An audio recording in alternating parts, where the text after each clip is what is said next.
السلام علیکم ناظرین، آپ دیکھ رہے ہیں اردو پوائنٹ اور امریکہ اور کینیڈا کی خبروں کے ساتھ میں ہوں شہباز چودھری۔ سب سے پہلے بات کرتے ہیں امریکہ کی۔ امریکہ یہودی برادری کے ساتھ یکجہتی میں کھڑا ہے، امریکی صدر کا بڑا اعلان۔ امریکی صدر ڈونلڈ ٹرمپ نے گزشتہ روز کہا ہے کہ ملک یہودی برادری کے ساتھ یکجہتی میں کھڑا ہے، جب ایک مسلح شخص نے کیلیفورنیا میں یہودی عبادت گاہ پر فائرنگ کی، جس کے نتیجے میں پاس اوور تقریب کے آخری روز ایک عبادت گزار ہلاک اور 3 زخمی ہو گئے۔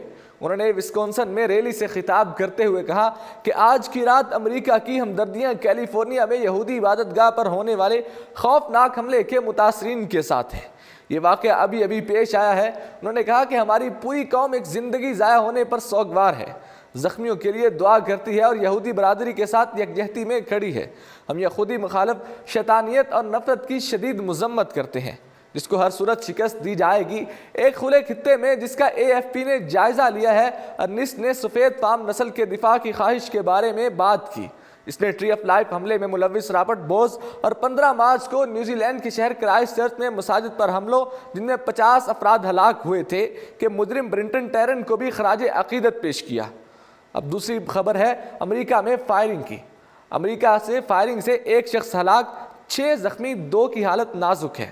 امریکی ریاست میری لینڈ کے شہر بالٹیمور میں فائرنگ سے 1 شخص ہلاک اور 6 زخمی ہو گئے۔ زخمیوں میں 2 کی حالت نازک ہے، جس کے باعث ہلاکتوں میں اضافے کا خدشہ بھی ہے۔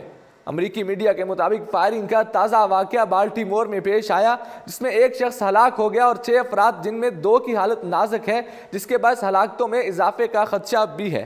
فائرنگ کی اطلاع ملتے ہی پولیس کی باری نفری نے موقع پر پہنچ کر علاقے کو گھیرے میں لے کر سرچنگ کا عمل شروع کر دیا۔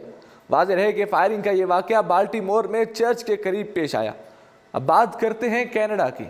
کینیڈا میں سیلاب 1000 گھر بہا لے گیا، 2000 افراد نقل مکانی پر مجبور ہو گئے۔ دریاؤں میں پانی کی سطح تاحال بلند ہو رہی ہے، جس کے باعث دریاؤں کے کناروں پر بند باندھے جا رہے ہیں۔ کینیڈا میں 1000 گھر سیلاب میں بہہ گئے اور 2000 سے زائد افراد نقل مکانی کرنے پر مجبور ہو گئے۔ متاثرہ علاقوں میں فوج امدادی کاموں میں مصروف ہے۔ کینیڈا کے صوبے کیوبیک میں آنے والے سیلاب میں 1000 گھر بہہ گئے، بڑے پیمانے پر علاقہ زیر آب آ گیا۔ حکام نے سیلاب زدہ علاقے کا فضائی دورہ کر کے نقصانات کا جائزہ بھی لیا۔ بتایا گیا کہ 2000 سے زائد افراد نقل مکانی کرنے پر مجبور ہوئے ہیں، تاہم متاثرہ علاقے میں 600 فوجی امداد کاموں میں مصروف ہیں۔ دریاؤں میں پانی کی سطح تاحال بلند ہو رہی ہے، جس کے باعث دریاؤں کے کناروں پر بند بھی باندھے جا رہے ہیں۔ اب بات کرتے ہیں کینیڈا میں شدید بارشوں اور سیلاب نے تباہی مچا دی۔ کینیڈا کے صوبے کیوبیک میں بارشوں اور سیلاب نے تباہی مچا دی۔ غیر ملکی خبر ایجنسی کے مطابق کینیڈا کے صوبے کیوبیک میں بارشوں اور سیلاب نے تباہی مچا دی۔ 1000 سے زائد گھر پانی میں ڈوب گئے، جبکہ سیلابی ریلے میں کار بہہ جانے سے 1 خاتون ہلاک ہو گئی۔ متاثرہ علاقوں میں لوگوں کی مدد کے لیے فوج طلب کر لی گئی، جبکہ صوبے کے دریاؤں میں پانی کی سطح ابھی بھی بلند ہو رہی ہے۔ پانی کو گھروں میں داخل ہونے سے روکنے کے لیے حفاظتی اقدامات کیے جا رہے ہیں، جبکہ چھوٹی کشتیوں کے ذریعے متاثرہ علاقوں سے لوگوں کو نکالا جا رہا ہے۔ امریکہ اور کینیڈا کی خبروں میں فی الحال اتنا ہی۔